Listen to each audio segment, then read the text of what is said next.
자, 그러니까 어떻게 보면은 저희가 이 집회가 지금 두 번째 집회지 않습니까? 네, 두 번째입니다. 네, 두 번째 집회인데도 이렇게 많은 분들이 모여주신 것 같아요. 느낌이 어떠십니까? 사실 제가 아까 한영사 하면서 개인사 할 때도 말씀드렸는데 정말 소수라도 사실 저희 미디어치 독자들이 한 주말에 모이면 최근에 한 5, 60명 정도로 하는데 그 정도만 모여서 이 광화문 가운데서 탄핵무효만 외쳐도 다른 큰 집회하는 데서 탄핵무효를 무시하지 못할 거다. 그런 각오로 나왔는데 생각보다 많은 분들이 동참해 주셔가지고 이제는 벌써 2회인데도 아니 저기 저 목사님 집회에서 지금 탄핵무효가 나온다니까요. 네, 벌써 이번 주부터 탄핵무효를 외치기 시작했습니다. 저기 사탄파 집회에서도. 아, 정광훈 집회에서 탄핵무효가 나와요? 예, 그래서 우리 연사였던 네. 성호 스님하고 김경재 총재를 네. 정광훈 목사하고는 전혀 일면식이 없거든요, 두 분이. 저하고는 너무 잘 알잖아요. 이 두 분을 스카우트해서 글로 데려갔어요. 탄핵무효 외치려고. 어쨌든 이 만민공동의 하나의 성과입니다. 네. 이게 저희가 또 이제 그 변희재 대표가 토요일 날 낮에 이 광화문 쪽에서 집회를 하는 그 의미에 대해서 좀 한번 좀 설명해 주시죠. 탄핵 무효 관련 집회는 여기 턴라이트에서 마로니에서 하고 있습니다. 그리고 이 집회 끝나고 5시 반에 또 마로니에서 해요. 근데 문제는 이 광화문에 정말 태극기 집회가 지금 제가 파악으로 한 6, 7개 정도가 동시에 진행이 되는데 이 같은 시간대 이 안으로 들어와서 해버려야지 다른 태극기 집회들도 점점 그러니까 탄핵 무효를 외치는 연사들이 사라지기 시작했던 거예요. 태극기 집회에서. 그러다가 우리가 안으로 들어오니까 같은 시간대. 그러면은 다른 집회 참여하는 분들도 왜 갑자기 탄핵 무효가 안 나오지? 박 대통령 석방이 안 나오지? 조금씩 이탈할 거 아닙니까?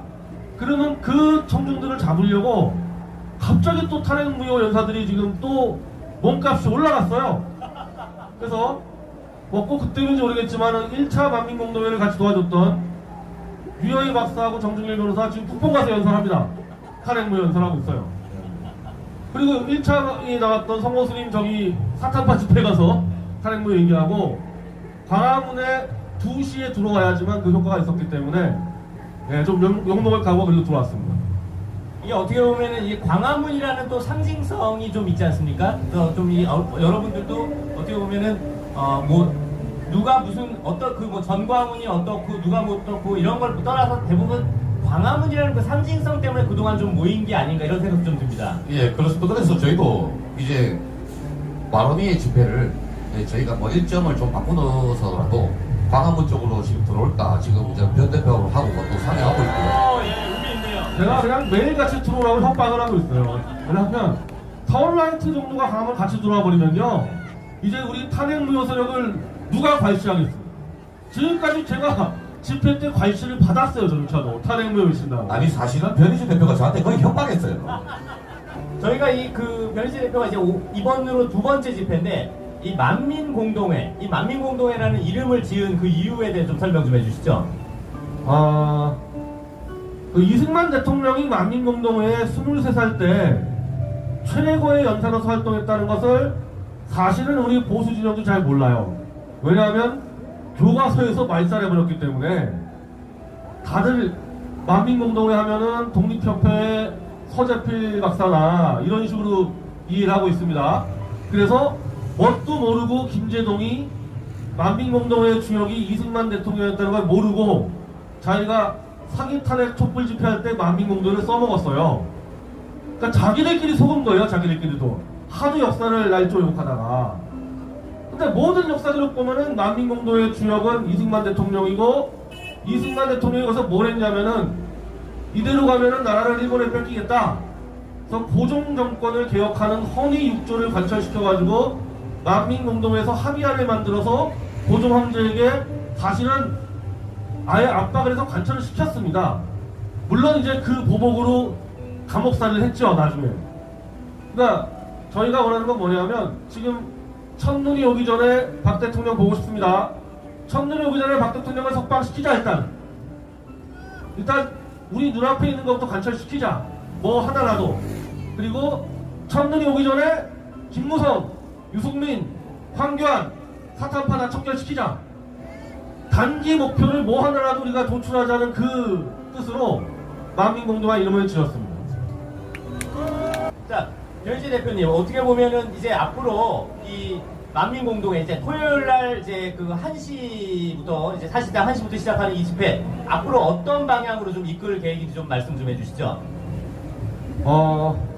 1차적으로는 박근혜 대통령이 올해 정도에 석방될 가능성이 충분히 있기 때문에 일단은 석방을 시키는데 이 부분을 잘 파악하셔야 됩니다. 석방을 시킬 수 있는 권한은 일단 문재인이 갖고 있어요. 그걸 형집행정지냐 사면이냐 논란이 많은데 사면은 대법원 판결이 나와야 되기 때문에 지금 박 대통령은 지금 뇌물죄 26년 받은 게 지금 파기한 상태에서 아주 고법에 있거든요. 이게 끝날 때까지는 사면 자체가 안 되기 때문에 사면으로는 올해 안에 석방이 안 됩니다. 그러면 남아있는 게 지금 2년짜리 공직선거법 위반으로 지금 형을 달고 계시는데 형집행정지라는 제도가 있습니다. 뭐 누가 결정하냐? 그거는 중앙지검에 있는 형집행위원회가 결정하지만 어차피 문재인이 결정하는 거예요. 사면은 원래 대통령이 결정하는 거고 그 문재인이 왜 박 대통령을 석방시킬까 고민하냐? 자기가 지금 감옥 가게 생겼기 때문에 지금 국내 여론만 지금 조작해서 그렇죠. 이번에 지소미아 사건 뒤에 뭐 얘기할 기가 있으면 되는데요. 완전히 국제적으로는 이미 끝난 대통령이에요. 끝난 대통령. 국제 외교적으로 대통령직 수행이 지금 불가능하게 돼 있다는 상태거든요. 본인은 알 거 아닙니까? 본인은 이제 내 정치 생명 끝났구나. 자기들 무슨 대깨문 개돼지들은 속일 수 있겠지만 본인은 알기 때문에 자기가 감옥 갔을 때도 자기가 나와야 될 거 아닙니까? 일단 풀어야 되는 거예요, 문재인 입장에서는. 그래서 그걸 명분을 푸는데 우선 보수를 분열시키기 위해서 푼다? 그게 명분일 뿐이고 사실 문재인 자기 살려고 푸는 겁니다. 근데 그거를 문재인의 공가로 널리면 안 되기 때문에 우리가 아스팔트에서 유튜브에서 최선을 다해서 우리 스스로 박 대통령 석방을 외쳐가지고 우리가 석방시켰다. 우리가 박 대통령의 진실을 믿기 때문에 석방시켰다. 이렇게 만들어야 될 거 아닙니까? 12월까지의 저희 목표는 문재인에게 명분을 주지 않고 우리 힘으로 박 대통령을 석방시키는 거. 자, 맞습니다. 진짜 저희가 어떻게 보면 사기 탄핵 무효를 외치는 가장 선명성 있는 집회가 바로 우리 집회가 되지 않을까 생각됩니다. 자, 앞으로 근데 이제 그 소위 말하는 조중동 이런 언론들이 박근혜 대통령께서 이제 석방되시거나 이런 나오시면 결국 우파 진영이 분열돼서 결국 그 문재인 도와주는 꼴만 된다 이런 자꾸 몰아가는 보도를 좀 많이 하는 것 같아요. 실제로 그렇습니까? 어떻습니까? 어마어마한 협박이 쏟아지고 있죠. 저기 저 사탄파 집회 플러스 조선일보, 동아일보, 문화일보 탄핵을 주도했던 가짜 보수 언론이 박근혜 대통령 석방은 문재인이가 시킬 것 같으니까 석방되더라도 박근혜는 침묵하고 입을 다물어라. 어마어마한 협박을 하고 심지어 저기 저 목사님 이렇게 말씀하십니다. 저희하고 정반대로 우리는 박 대통령의 진실을 알리기 위해서 석방을 하자 그러는데 저기 저 목사님은 박근혜 대통령이 석방되면은 박 대통령 정치 세력이 무슨 TK를 장악할까봐 이걸 막기 위해서 우리가 저 사탄파가 석방을 시켜서 거래를 해서 박 대통령 입을 막아버리자. 이런 주장들을 한단 말입니다. 이렇게. 자, 이러거나 말거나요. 일단 나오시면 돼요. 네. 사탄파든 문재인이든 무슨 불순한 의도로 하든 박 대통령의 진실을 믿는 우리들과 손잡고 박 대통령이 나오시면 그 진실의 힘으로 보수통합은 자연스럽게 됩니다.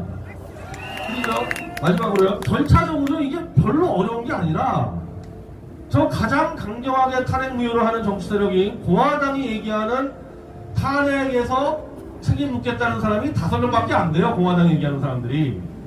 미디어추가 얘기하는 사람도 5명밖에 안 됩니다. 김무성, 유승민, 홍준표, 황교안, 윤상현 이 5명밖에 안 돼요. 5명 정도만 정치적으로 책임지고 보수에서 이미 자유한국당 지지자들이 80%가 탄핵이 잘못했다 그러는데 왜 보수 통합이 안 되겠습니까? 보수 통합이 안 되는 이유는 박근혜 대통령은 자꾸 묻으려 그러니까 우리 같은 사람이 묻지 마라. 묻지 마라. 이러다 보니까 이 통합이 안 되는 거거든요. 박근혜 대통령을 중심으로 보수 통합은 순식간에 됩니다. 자, 우리 강민구 대장님 같은 경우도 사실 뭐 우리 세 명 다 그런 부분에 좀 시달린 부분이 있어요. 보면 갑자기 이제 박근혜 대통령이 이제 곧 나오실 가능성이 높으니까 갑자기 뭐 박근혜 대통령을 갑자기 걱정해주는 척하는 사람들이 요즘 많아진 것 같습니다. 어떻게 보면 이 사이비 우파, 위장 우파 이런 쪽에 사실 우리 셋 다 좀 많이 시달렸는데 특히 강민구 대장님 좀 그런 우리가 뭐 굳이 뭐 우리 우파 간별사나 이런 비아냥도 좀 듣긴 했습니다만 그런 사이비 우파, 그런 위장 우파에 대해서 좀 어떤 생각 갖고 계신지 좀 묻고 싶습니다. 박근혜 대통령을 진짜 사랑하고 존경하고 또 진짜 이 나라 법치를 바로 세우려면요 탄핵의 진실 파헤치는 것 단 한 가지밖에 없습니다. 저는 그렇게 생각합니다. 우리 변희재 대표님도 한 말씀 해주시죠. 만약에 국본 등등 그리고 공화당 등등 태극기를 들고 탄핵 무효를 3년 동안 외치지 않았을 때 지금 어땠을까? 자유한국당은 완전히 유승민, 김무성이 장악했을 겁니다. 이 광화문에서 최소한 2개 포스트가 탄핵 무효라는 깃발을 들고 버텨줬기 때문에 몇 번을 시도했어요, 사실. 유승민, 김무성 세력이 자유한국당을 완전히 사탄파로 만들기 위해서 몇 번을 시도했는데 이 길거리에서 막힌 겁니다. 길거리에서 그걸로 막아냈고 이제 그게 안 되니까 이제 또 이상한 깃발 들고 들어왔는데 저기도 지금 탄핵 무효 외친다니까요. 이번 주부터. 그러니까 아무리 속이려고 그래도 우리가 지금 뭐 사기치자고 모인 게 아니잖아요. 진실 하나로 버티고 있기 때문에 아무리 덮으려고 해도 못 덮고 있는 겁니다. 못 덮고 있는 거예요. 그래서 그걸 덮으려고 가짜 우파, 사기 우파들이 그거를 막고 있는 포스트들, 가세현, 턴라이트, 미디어워치 어마어마한 사실 음해가 들어와요. 각자 그 음해 당하는 사유는 다른데 핵심은 똑같아요. 탄핵 무효 진실 듣기 때문에 음해를 당하니까. 근데 결국 그거 안 됩니다. 왜? 3년 동안 못 덮었거든요. 3년 동안 못 덮었는데 뭐 지금 덮을 수 있겠어요? 안 되는 일을 하고 있고 이제 거의 다 끝나가고 있습니다. 그래서 너무 염려하지 않으셔도 될 것 같아요. 네, 감사합니다. 저희가 사실 오늘 변희재 대표가 이제 지난주부터 이제 오늘이 이제 두 번째인데 어떻게 보면 광화문에 토요일날 입성을 했다라는 게 상당히 의미가 있는 것 같습니다. 사실 저희가 사실 우려했던 부분이 기존에 뭐 이제 우리공화당은 서울역에서 열심히 집회하고 계시고 또 국보는 대한문 앞에서 열심히 집회를 하시는데 혹시 우리가 또 이게 새를 가르는 거 아니냐 이런 우려도 있지만 사실상 전광훈 집회가 어떻게 보면 광화문에 자리를 잡고 있기 때문에 많은 분들이 그래도 광화문으로 모여야지 모르는 분들은 또 그런 부분이 있어서 어떻게 보면 누군가는 광화문으로 빨리 입성을 해야 된다라는 차원에서 변희재 대표가 참 용기 있는 선택을 한 것 같고요. 앞으로 이 태극기 집회 그래도 우리가 좀 서울역에서 열심히 싸우시는 분들 또 대한문에서 열심히 싸우시는 분들 이분들과 어떻게 우리가 싸워나가야 될지 그 부분에 대한 이야기 좀 해주시죠. 다른 태극기 포스트 집회는 사실 저하고 관계가 없고 탄기국 대통령 탄핵되는 거 막으려고 했었던 탄기국에서 나온 두 가지 뿌리가 공화당하고 저기 대한문에는 국본입니다. 이거는 지금 우리 집회하고 같은 뿌리가 있는 사람들이에요. 저희 뭐 정치적인 정당 문제가 아니라 탄핵 무효를 외쳤던 이 뿌리가 두 개가 달라 나왔기 때문에 제가 이 광화문에 2시로 치고 들어올 때 조금 부담스러웠던 부분이 어쨌든 탄핵무효를 외치는 국본 집회하고 공화당 집회인데 지금 공화당 같은 경우 저기 오늘 의정부로 가 있습니다. 그러니까 공화당은 정당이기 때문에 옮겨 다녀야 돼요. 어느 순간에 대구로도 가야 되고 현장 지금 서울역에 있지 않습니까? 그러니까 공화당은 집회로 옮겨 다녀야 될 수밖에 없는 처지고 국본은 이 탄기국 관람을 나올 때 공화당이라는 정당이 창당되니까 너희들 말만 시민단체지 공화당 아류 아니냐 이걸 굉장히 신경 쓸 수밖에 없습니다. 그리고 그런 음해를 어마어마하게 당해요. 국본 자체가. 왜? 자유한국당이라는 워낙 거대한 세력이 태극기를 죽이려다 보니까 무슨 짓을 못하겠어요. 사실 국본의 민주호 사무총장 끊임없이 공화당의 비례 1번 가지고 팔아먹었다. 지금도 음해를 당하고 있습니다. 그러다 보니까 여러 가지 종합적인 집회라 그래야지 이거 하나만 밀지를 못하는 부담이 있어요. 그래서 그걸 제가 너무 잘 알기 때문에 공화당과 국본을 대신해서 여기서 아예 탄핵 무효로 제가 박아버리면은 오히려 훨씬 더 새 확장에 도움이 될 거다. 그렇게 해서 사실 공화당하고 국본하고 다 양해를 구하고 제가 여기 박은 겁니다. 그 대신에 지금 사실 우리 탄핵무효 태극기 국민들 최대 스트레스가 저기 정광훈 목사 집회인데, 어쨌든 탄핵무효 외치는 연사들이 갑자기 막 스카웃이 되고 저도 막 스파이들 많이 보내고 있습니다, 저쪽에. 그러니까 본인이 덮고 싶어도 안 되는 거예요. 왜? 저기서 지금 태극기 들고 있는 분들도요, 탄핵 덮고 가자는 사람들이 아니라 우리하고 똑같이 원래 탄기호 때 태극기 들었고 지금도 박 대통령 석방돼야 되는 사람들이 거의 다수예요, 저쪽 집회도. 그래서 1차 집회 때 우리가 저렇게 행진할 때 아마 아셨을 텐데, 우리가 탄핵무효 외치니까 저희 광화문에 있는 태극기는 우리 국민들이 같이 탄핵무효를 외쳐주는데 정강원 목사가 조용히 해 너희들이 떠들더라고요. 그래서 그 목사님 한 분 제외하고는 저기도 사실 우리랑 다 공유할 수 있는 분들입니다. 그래서 지금 현재로서, 근데 요즘에 이 국본도 그렇고 공화당도 그렇고 지금 자금이 말랐어요.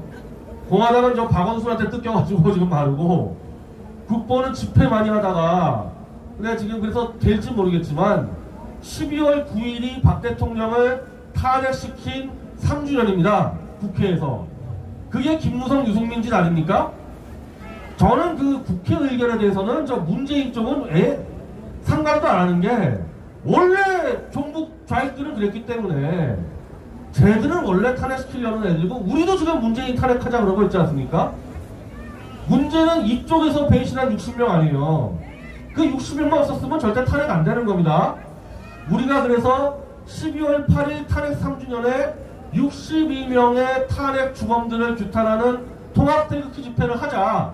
국본과 공화당과 우리, 그리고 여기 뭐 일파원파는 다른 태극기 포스트들도 동의하면 다 참여하고, 정강원 목사도 요즘에 탄핵 무효를 얘기하니까 그 목사님도 부르고 그런 식으로 제안을 지금 하고 있습니다.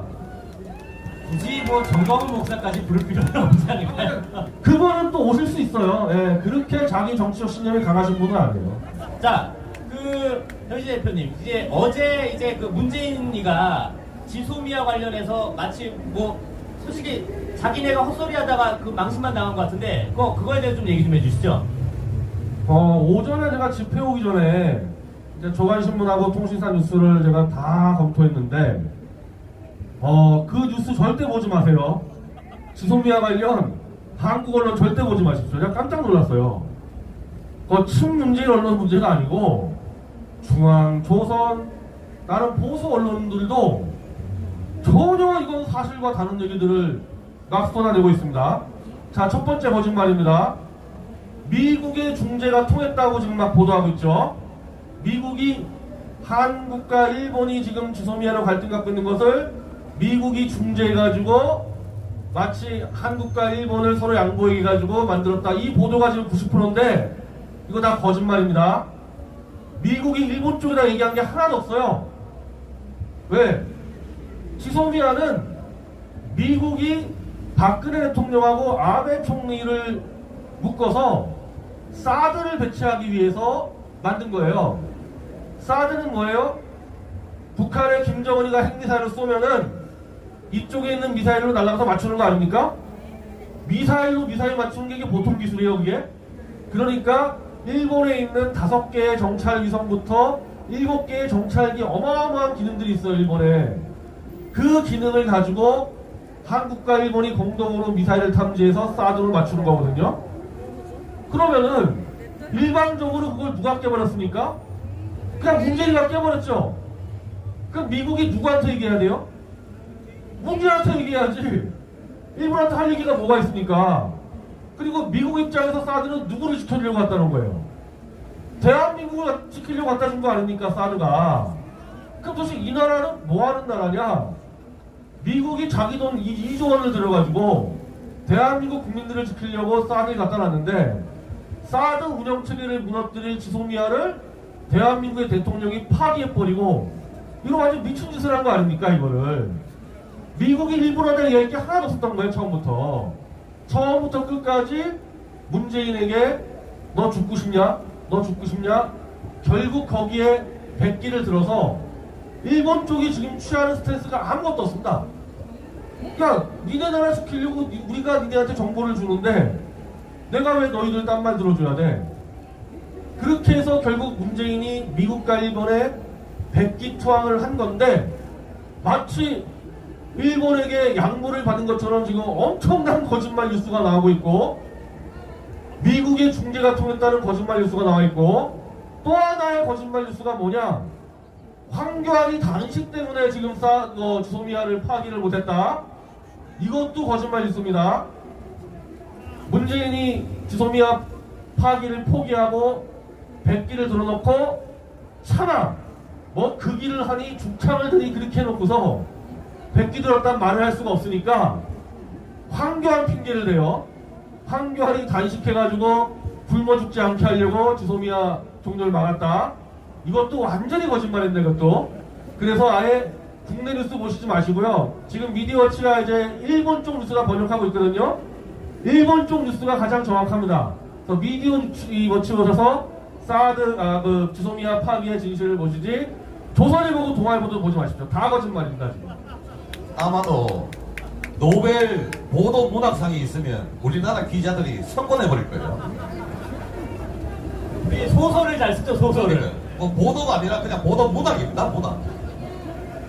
보면 이게 왜냐면 저도 이제 그 민주노총에 장악된 언론의 현실을 너무나 많이 봤기 때문에 문제인데 이게 사실 뭐 우파 정권이 들어서고 좌파 정권이 들어서고 이 정권의 문제와 상관없이 이미 대한민국의 메이저 언론사들은 다 민주노총이 장악했다.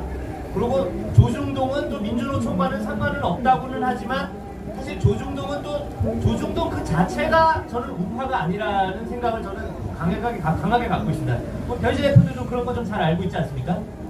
지금 이 언론에 지금 이 주소미아 파기 항복 선언, 한마디로 문재인이 지금 트럼프 대통령과 아베에게 항복을 한 건데 이걸 지금 왜곡 조작 보도하는 게 또 엄청난 또 이제 문제를 야기할 겁니다. 바로 지금 이 상황에서 왜곡 보도를 어떤 꼴 당했냐면요, 이번 대한민국이 이만한 거인이 거의 장팔 사보를 들고 있는데 요 과일 깎는 칼 하나 들고 너희 죽일 거야 하고 달려들었어요.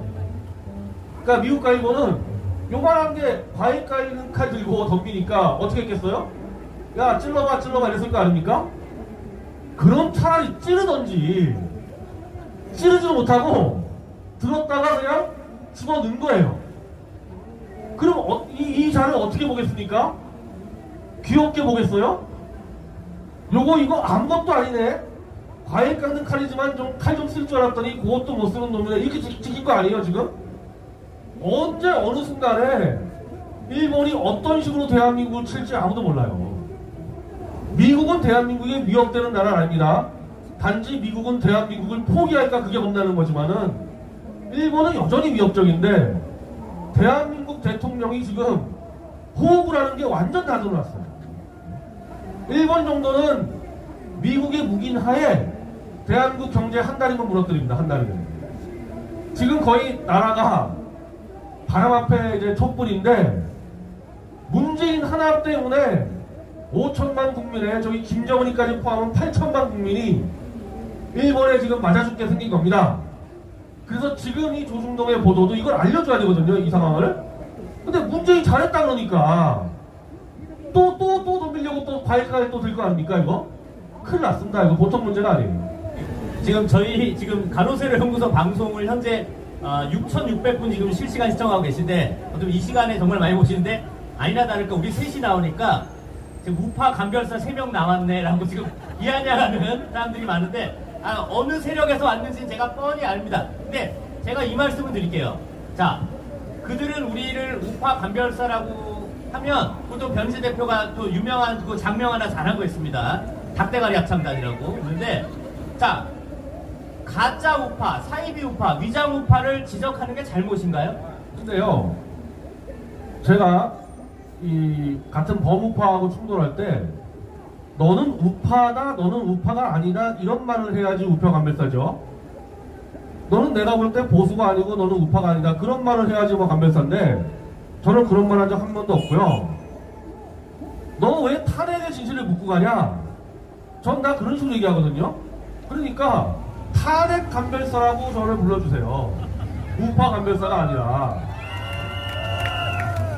그걸 왜 자꾸 우파 감별사라 그래요? 그러니까 당신들 탄핵 묻고 갈 거냐, 탄핵을 진실을 받을 거냐, 그렇게 얘기하면 되는 거를 그 말을 하기 싫으니까. 저 자한당 권력에 주실 때는 탄핵을 묻어야 되고 후원금 받을 때는 또 탄핵 얘기해야 되니까 이걸 어정쩡해가다가 그거를 따져 묻는 사람들은 우파 감별사라고 합니다. 저는 다들 말씀드리지만 저는 탄핵 감별사입니다. 아니 이게 아까 언론 얘기를 제가 또 잠깐 드리면 요새 그 제가 쓴 책에도 있지만 이게 어떻게 보면 1987년 이후로 그 뭐지 언론 노조를 만들면서 지금 좌파 진영은 30년 동안 정말 이 언론을 장악하기 위해 정말 노력을 했습니다. 근데 다행히 미디어 환경이 바뀌어서 이제 유튜브라는 게 이제 생겼죠. 유튜브라는 게 생기면서 언론의 영향력이 많이 줄어든 거는 참 다행인데 이제는 문제가 이러고 나니까 유튜브가 오염됐어요. 이제는 또 제가 사실 지지난 중간에 제가 이제 황교안 대표와 함께 그 우파 소위 우파 진영 유튜버들과 이제 오찬 자리가 뭐 이틀에 걸쳐 있었습니다. 근데 이제 저도 이제 한번 갔는데 제가 갔던 자리도 그렇고 제가 안 갔던 자리에서도 이런 얘기가 너무 나와서 저는 심지어 그 현장에 있었는데 제가 얼굴이 화끈거리더라고요. 어느 유튜버가 이렇게 열심히 고생하는 사람들한테 좀 이번에 좀 공천 배려를 좀 해주셔야 되는 거 아닙니까? 이런 얘기를 하더라고요. 황교안 앞에서 네, 그런 말을 해요, 진짜? 네네. 유튜버가? 네, 그랬더니 황교안 대표도 듣다가 기가 막혀서 이 옆에 있는 그 대답은 박맹우 사무총장께서 하실 겁니다. 그러니까 박맹우 사무총장이 뭐라 그랬냐? 네, 알겠습니다. 이랬습니다. 정말 제가 얼굴이 화끈거려가지고 어떻게 당대표 앞에서 공천 배려해달라 이런 말을 우리가 지금 거의 쓰레기로 보는 조중동 기자들 있죠? 거의 쓰레기로 보죠? 그래도요 조중동 기자들이 황교안이나 문재인과 간담회할 때 저런 말 안 해요. 우리 MBC 출신이지만 MBC 기자 쓰레기로 보죠? KBS 쓰레기로 보죠? MBC, KBS 기자들이 누구 당대표 간담회 하는데 저희 공천 좀 배려해주세요 그런 말 합니까? 이거는 쓰레기 언론보다 더 한심한 자들이에요 그런 얘기 했다면은. 얼굴이 요즘 화끈거렸어. 아니 요즘 보면 저 유튜브 하시는 분들이 착각들이 아주 되게 심하세요. 유튜브 하면서 탄핵무효 외치고 뭐 저 문재인 정권을 끌어내리자고 외치면 자기네들이 국회의원 되는 줄 알아. 근데 유튜브로 몇 마디 떠들면 나 자유한국당 비례대표 공천 받을 수 있는 거라. 이 사람들 좀 정신 좀 어떻게 좀 해봐야 될 것 같아요. 이게 사실 저희가 어떻게 보면은 뭐 우파 분열자다, 우파 간별사다 뭐 이런 비아냥을 들음에도 불구하고 저희가 꿋꿋하게 싸우는 이유가 저희가 그래도 이렇게 싸우기 때문에 자유한국당 내에 김무성계, 유승민계 이런 애들이 좀 까불지 못하는 게 아닌가 생각됩니다. 저희가 그래도 꿋꿋하게 온갖 비아냥을 받으면서 이렇게 싸우는 그 역할이 그나마 저희가 있는 거 아닙니까? 그래서 사실 이 역할을 하는데 자 이제 내년 4월 총선 얼마 남지 않았는데 변희 대표님 어떤 식으로 우리가 더 역할을 좀 싸워야 될 필요가 있을까요? 우리 이 단기 목표는요 아까 제가 설명한 대로 박 대통령 일단 12월 안에 나오실 수 있도록 우리가 명분 만들어야 되고 사탄파 척결은 절대 어렵지가 않다니까요. 사탄파 척결은요 여기 광화문 태극기 포스트 7, 8개만 같이 사탄파 척결을 외쳐주면요 그날은 끝나요. 그리고 이미 벌써 지금 이미 우리 2차인데 탄핵무 외치죠. 3차, 4차 가면 사탄파 척결 외칠 겁니다. 저기 목사님도 사탄파 중에 한 4-5명만 날아가면 되거든요. 그러면은 탄핵 무효로 탄핵 반대 탄핵 무효로 보수를 통합하면은 아까 제가 환영사 때 그랬잖아요. 이제 저기 거짓 탄핵으로 정권을 탈취한 저 문재인 세력이 남아있지 않습니까? 문재인 세력이. 자 문재인 세력에서 탄핵 찬성자 1명 나와. 그리고 우리 탄핵 무효 의견사 1명 나와. 1대1로 사당유의 딱 2시간만 하면 끝나요. 1대1로. 그러면 총선 200석 넘어가요. 이게 제일 쉬운 방법이지. 덮어지지도 않는 박근혜 덮고 가자에다가 아니 3년 동안 지금 홍준표가 덮으려고 그랬지, 김명준이 덮으려고 그랬지, 계속 덮으려다가 지금 못 덮었지 않습니까? 못 덮었으면 이제 포기하고 사탕파 정리하고 탄핵 무효로 문재인 들이받으면은 간단하게 이긴다. 이 메시지가요, 우리 광화문을 통해서 전 태극기 포스트에 퍼지면요, 다 해결됩니다. 어렵지 않아요. 자, 뭐 저희가 오늘 몇 시까지 해도 되나요? 지금 벌써 몇 시까지? 3시? 3시? 3시면 이제 거의 저희 마무리를 좀 해야 될 것 같은데, 저희 어떻게 그 강민구 대장님하고 우리 변희재 대표님 일어나셔서 그래도 어떻게 뭐 마지막 멘트 좀 하나씩 해주시고 구호 좀 외쳐주시고 마무리 좀 해주시는 게 어떨까요? 예, 저부터 하겠습니다. 저는 또 이제 마로니의 집회 준비 때문에 가봐야 되니까요. 여러분, 탄핵을 묻어버리면요, 우리는 계속 악의 세계에 살아야 됩니다. 가짜 세계에 살아야 되고, 계속 내 주머니에 이 가짜들 때문에 돈 털려야 돼요. 결국 거지 새끼 되는 날 빨리 올 겁니다. 그래서 탄핵은 묻고 가는 게 아니라 밝혀고 가자는 겁니다. 자, 우리 지금 행진 준비 때문에 그런 거죠. 행진 준비요. 사실은 우리는 행진이 굉장히 중요합니다. 오늘 행진 어디로 하죠? 저쪽 우리 광화문, 우리 함께 3년 전에 태극기 들었던 우리 동지들을 만나러 저 광화문으로 행진합니다. 탄핵무효 한번 외쳐보세요. 같이 외칩니다. 목사님 한 분 빼고 다 같이 외쳐줍니다. 그거 한 번씩만 해주는 것만 해도 사탄파 적결 박 대통령 석방이 하루하루 앞당겨지는 겁니다. 여러분들, 행진에 다들 참여해주시기 바랍니다. 그리고 다음 30분에 제가 와서 마로니의 그 광장에서 역시 탄핵무효 집회가 또 있습니다. 거기도 많이 참여해주시기 바랍니다. 예, 감사합니다. 감사합니다. 감사합니다.